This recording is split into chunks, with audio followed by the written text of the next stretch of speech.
Ladies and gentlemen, boys and girls, cats and dogs, welcome back to another Footy with Fruity. Welcome back to another bright, shiny day. Welcome back to another video. If you do enjoy, make sure to like, subscribe to that business. If you're on Instagram, make sure to follow, share it with your friends, share it with your auntie, share it with your dog, share it with your cat, share it with whoever you want. First season predictions, round predictions on this channel. It's got to expose me a little bit. I'm doing alright in my footy tips. I got 6 last week, I got 7 the week before. Now that it's on camera and it's on a channel, it means it's got to turn to shit. But that's alright, we move on. We've got a Thursday night blockbuster.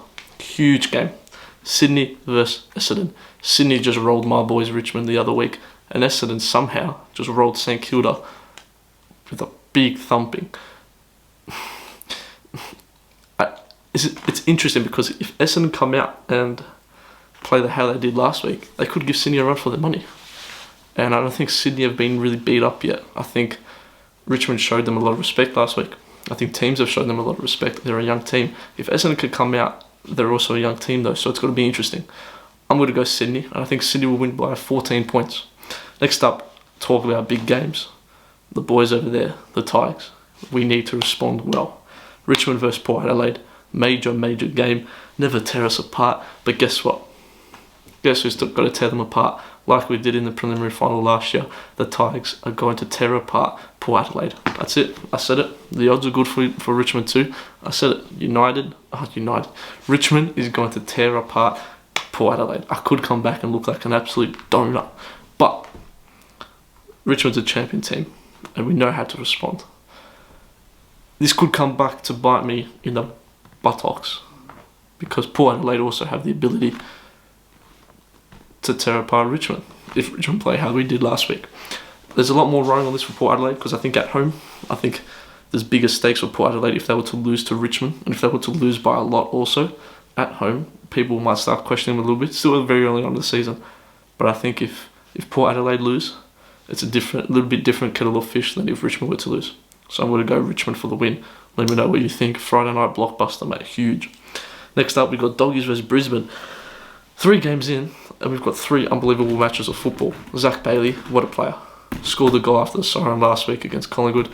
Bulldogs had a completely different game with Josh Bruce kicking 10. I know, 10 big burgers, man. It's in Melbourne. But again, we saw Bulldogs beat Collingwood last week at Marvel Stadium. I'm going to go Bulldogs here. I think Bulldogs midfield will be a little bit too strong. I think their attacking power also might be a bit strong with Aaron Norton playing very good football with his efforts around the ground, not necessarily just goals, but with his efforts and his attack and his defensive ability from attack. I'm going to go Bulldogs for the win. Next up, St Kilda West Coast, and I said it's going one way. If St Kilda put in a performance like they did last, I think St Kilda's performance was worse than North Melbourne's. And you might say, well, yeah, they lost by more, whatever, blah, blah, blah. St Kilda showed no effort whatsoever. They've got no excuses. St Kilda have got no excuses at all. And if they really want to push in that top 4, which they kind of had in mind, now top 8, they keep on putting performances like they did against Essendon, I think they're likely to make the top 10. Which is why I think West Coast come over to Melbourne, scoop up this cereal. Thanks for coming. Easy win for West Coast. Next up, Gold Coast Carlton, and unfortunately it's a bit disappointing for Gold Coast. They've lost Jared Witts for the season. You want to see my video yesterday about the AFL loan system, why they should bring in a loan system. Damien Hardwick said it. Gold Coast don't have a ruckman. Richmond's got an abundance of ruckman, and ruckman who could be playing AFL at most other clubs. I think because of the injuries that they've been hit with, I think Carlton got a good confidence booster against Fremantle last week where they played good football, showing a bit of killer instinct. I think Carlton go to Gold Coast and win 2 on the trot. Next up, Collingwood GWS. Talk about injuries. GWS. I think it's going to be a struggle town for GWS. Stephen Cornelio, how about his captaincy reign? Been terrible. You know, he can't control this. It's an injury, but last week we obviously saw in the documentary too, didn't really start off how he wanted to. Collingwood looking to bounce back after the disappointing loss to Brisbane. I think Collingwood will bounce back, and I think they'll beat GWS by around 20 to 30 points. North Melbourne, Adelaide. Texans got to kick 10. Moving on. Melbourne, Geelong. Huge game. I'm a bit of a Melbourne hater. I'm not going to lie. I've got to put it out there. I apologise. I'm a bit of a Melbourne hater. But if Melbourne win, these are the games that Melbourne need to win for people to take them seriously. And I think they're getting Geelong at a good time. I think Geelong are vulnerable. They just beat Brisbane. They were comfortably ahead against Hawthorn. Then they nearly choked it right at the end. Chris Scott is playing boring football. just Geelong way, really. But I think Melbourne get the win. I do think Melbourne get the win. I'm going to be cheering Melbourne on for this game. I don't like Geelong either. I think Melbourne get the win. Go 4-0. People start considering them as general threats. But this is their first real big test of the season. So it'll be interesting to see how Clayton Oliver, Cosy Pickett, what a player Cosy Pickett is. Just takes us to the last game of the round. Hawthorn get it again against Fremantle. This one could go either way. This is a tough one. I think this is the one that might throw people off their 9-9 from the tips. Mainly because Fremantle at home, they can play good football. They've got a good list. They're disappointing against Carlton last week. But also because Hawthorn, what we've seen from Hawthorn is they've dropped off in the middle part of the game.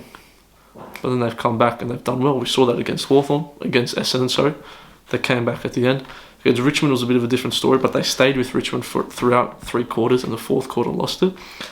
And then against Geelong, we saw they lost it in the middle part of the game. 4th quarter, nearly came back, lost by a goal, or just more than a goal. So it's interesting stuff at Hawthorn. I'm going to say Hawthorn get the win here. It's a tough one. I'm going to say Hawthorn get the win.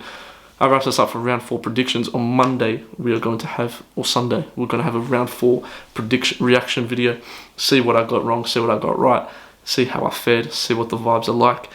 Like, subscribe if you did enjoy, share it out. Footy with Fruity, it's tunes, it's good, it's vibes. Let's get it out. If you're on Instagram, follow for more. Adios, amigos.